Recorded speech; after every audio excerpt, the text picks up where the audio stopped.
especially this is for people at home, obviously, because if you're in the room, you can see me do this. We're making a clay coil pot or a cup like this, okay? And these, you can see the layers. These are coils.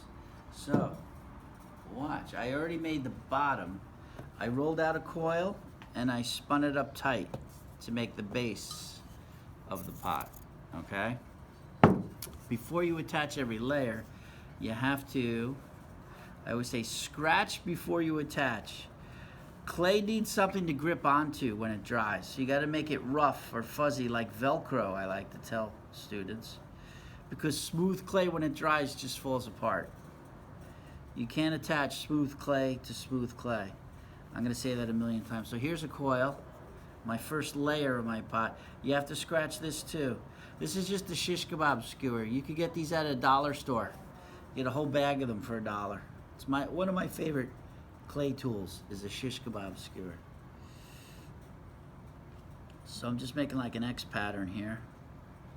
And then you put fuzzy to fuzzy, okay? And you're gonna go around the edge of your pot, stacking the coil. And don't panic if it's too much. All you gotta do is pinch it off. Then it's done. Okay? That's layer one. So for layer two, now I'm gonna show you how to make a coil. Grab yourself a little bit of clay, okay? Get it started in your hand, and then whatever you're working on, roll it out like this, okay? You wanna get it to be about a foot wide, okay? Interesting. And can I just stick that on there? No. You need to scratch it. Scratch both parts before you attach it up.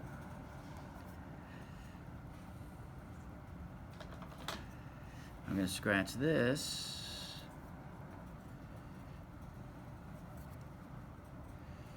I'm doing this quick. You should take your time doing this and do it nicely.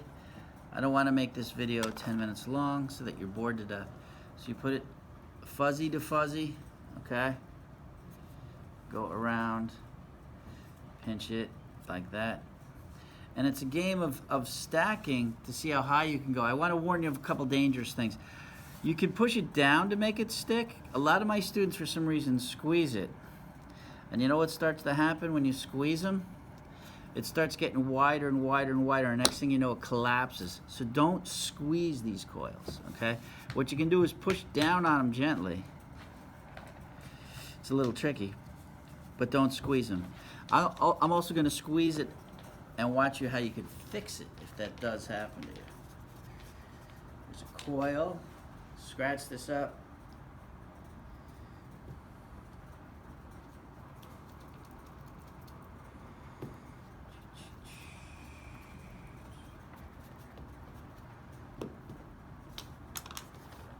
Put this on here.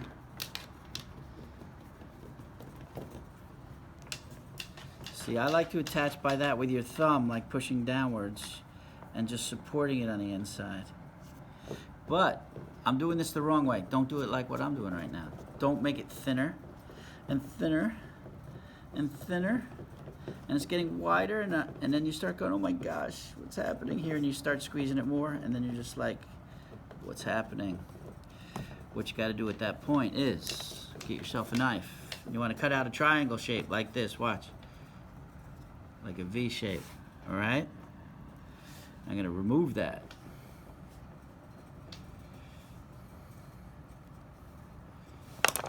I'm going to bring it in. Now I've kind of restored it, all right? So if it gets, you could even fold it over.